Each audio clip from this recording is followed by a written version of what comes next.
Leaving Chardonnay, we're going on to Pinot Noir. This is 2009 Estate Pinot Noir.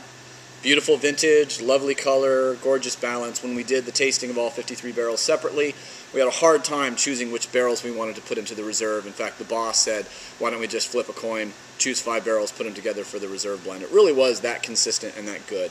And you can see from in back of me, I have the benefit, which is pretty rare in the wine world, of having my entire production single stacked on the bottom of the floor of the vineyard, of the winery. And that means I can go to each barrel individually, get my nose in it, and have a relationship with those barrels that in a way that I couldn't if they were 2, 3, and 4 stacked.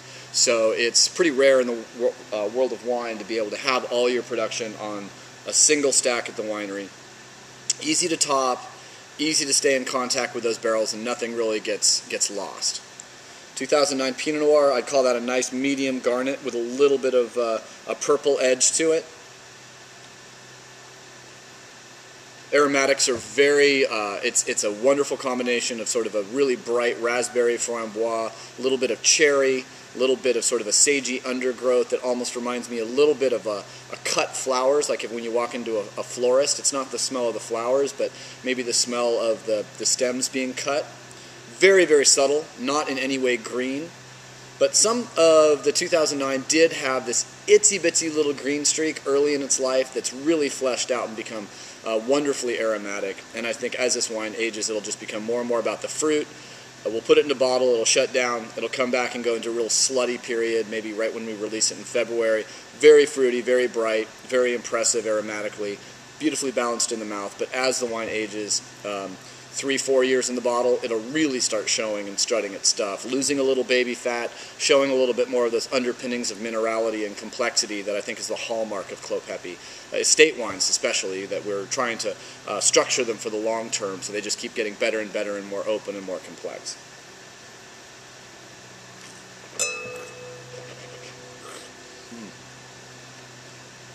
It's juicy, it's delicious, it pulls me back, makes me want to drink it again.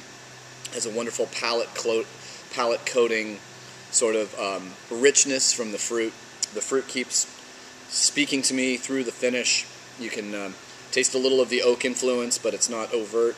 The oak is about 25 to 30% new, so it's really a wine focused on the flavors of the vineyard. It's got a nice hint of minerality that's buoyed by the acidity in the wine. The acidity is pretty high for a California Pinot Noir. But again, that means it's going to age, that means it's going to match with food, and that's going to mean it will respect the food that we put in front of it. Next one is the 2009 Vigneron Select. It could be one of our favorite VSs that we've done. Vigneron Select started as a 1-barrel program that Steve kind of kept for his own consumption. He kind of, we took one of the best barrels from the winery and bottled it 22 cases, sold a few to our best customers. It's expanded from 1 barrel to 3 barrels, and now with our larger production in 2009, a whopping 1,000 cases of Pinot Noir, we've we've decided to go 5 barrels into the reserve blend, 125 cases, which is about as much wine as Kendall Jackson spills any given day. Wow. The oak is really profound in this wine, and it gives it a spiciness that is probably not as evident in the regular 2009. Because of all the new wood, you get a little more baking spice, a little more toast, and it carries the fruit. It's in no way overly oaked, but it has a luxury cuvee kind of aroma in the sense that it has a little more oak, which is immediately recognizable, almost makes the wine taste more like a finished wine as we start. A little strawberry, a little blackberry, a little cherry. A little of that sort of kind of what I call the sagey undergrowth. It's sort of like Oregon wines get more of a forest floor. We get more of a spicy kind of aroma, not like cherry and cola like you would get in the Russian River, but a little more dense, a little brighter, a little more sort of slow hang time, cool climate character.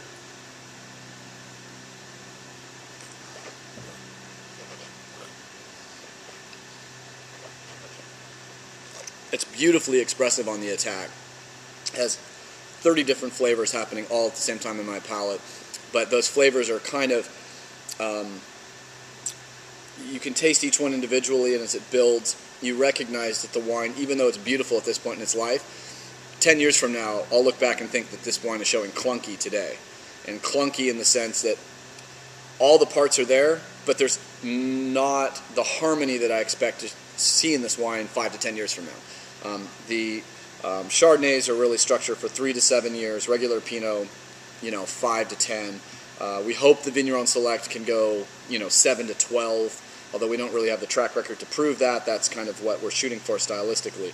But what I love about the Vigneron Select is the richness, the expressiveness. It's a little bigger wine. We structure it to be a little more impressive in the palate when it's young. As a luxury wine, you don't always want to say, we want to make a bigger wine. But that's kind of what people expect if they pay the extra $5. So price point on these is about 25 to 30 if you buy them as futures on the Chardonnay.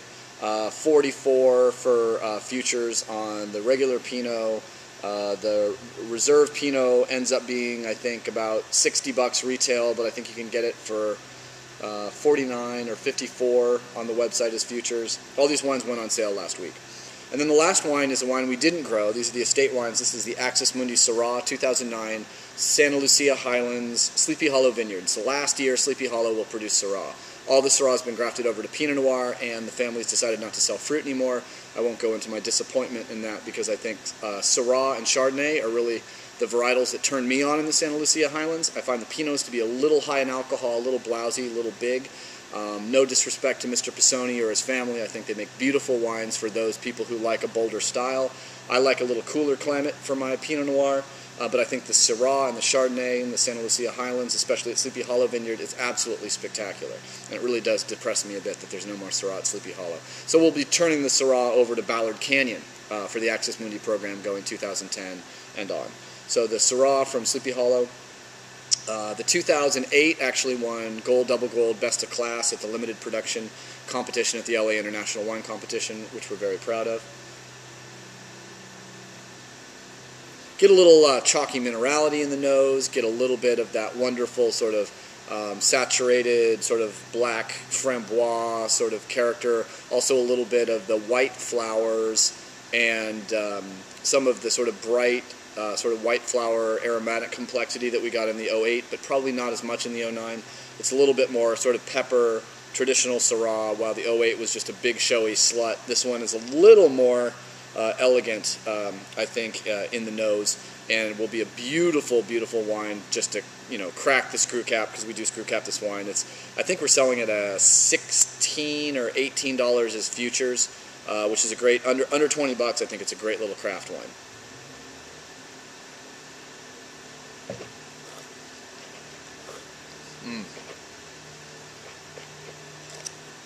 Definitely has that sweet framboise attack, but then it's absolutely bone dry. It's almost surprising when you taste it in the mouth how bright and fruity it is at first. You almost expect it to have a little sweetness, but then in the finish it has a wonderful sort of light tannic structure, good acidity, will be beautiful with food, but elegant. I would say it's a little more elegant and understated than the 08, but still showy in the sense of, clearly it was a Syrah made by a Pinot Noir winemaker, and what I mean by that, elegance, not overly done, and the tannin structure coats the tongue, but it's not aggressive. I don't want these wines to be aggressive, especially if they're going to be drank in the near term and not the long term. So that's it. That's the 09 lineup. The 2 Chardonnays, 2 Pinot Noirs from the estate program, Axis Mundi Syrah. They're all available on the website, www.clospepe.com, or you can go to shop.clospepe.com, and that'll take you directly to the website store. If you make a login before you order, send me an email, wes@clospepe.com, and especially for my blog members, I'll put you on the allocation list so you get $5 off per bottle, usually, and a really nice discount on these wines if you order them early. They'll be bottled on August 27th, and they will be released February 1st of 2011 after 5-6 months in bottle calming down. Thank you for participating in this little virtual tasting of the 2009 Clos Pepe Estate wines, and I hope you come up and visit us sometime for one of our tours and tastings. Again, contact me, wes@clospepe.com, if you're ever interested. Thank you very much, and have a wonderful day, and don't forget, the more Pinot Noir you drink, the happier we are. Thanks.